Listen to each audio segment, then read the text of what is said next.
Bonjour et bienvenue à tous pour ce deuxième épisode de l'ADN.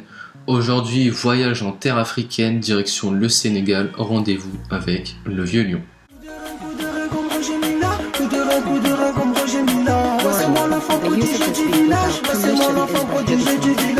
Ce soir et toi t'es pas sur la liste. Coup de rein, ouais je m'ambiance sur la piste. Je mange tous tes gadgets, moi je prends tous les risques. J'ai trop dansé, j'ai soif, je prendrai un whisky. Le nègre est mignon.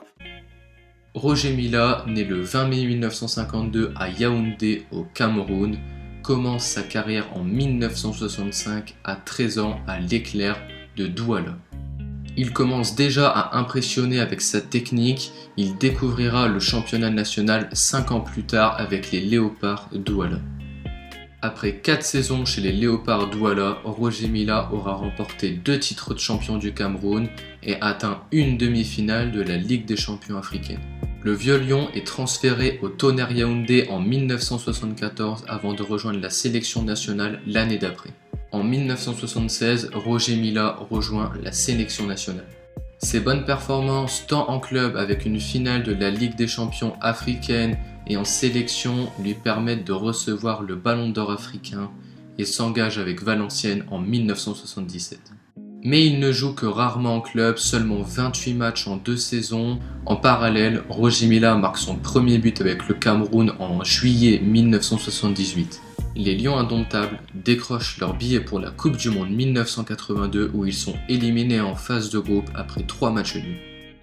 En 1979, le Vieux Lion part donc sur la Côte d'Azur à l'AS Monaco, avec qui il gagne une Coupe de France en 1980, mais ne joue que 17 matchs, souvent sur le banc ou blessé.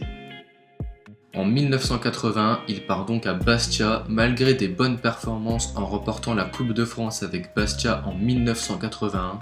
Ses allers-retours lassent les dirigeants et quitte donc le club pour signer à l'AS Saint-Étienne après 4 saisons à Bastia. L'arrivée à Saint-Étienne en 1984 éveille le buteur qui est en lui.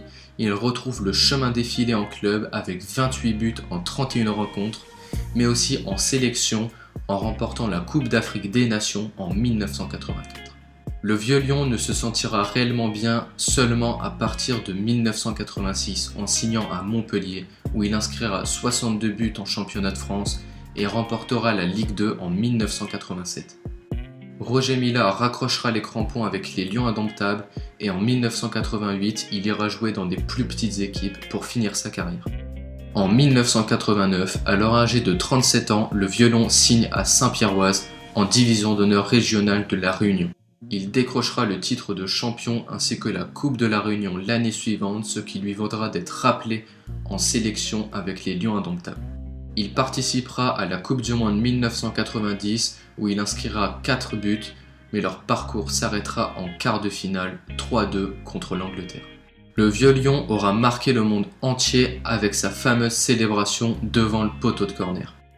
Après une saison passée à La Réunion, le Vieux Lion retourne aux bases et passe 4 saisons au Tonnerre Yaoundé qu'il quitte en 1994 à 42 ans. Il ira ensuite aux États-Unis participer à sa dernière Coupe du Monde, mais les Lions indomptables ne passeront pas le premier tour.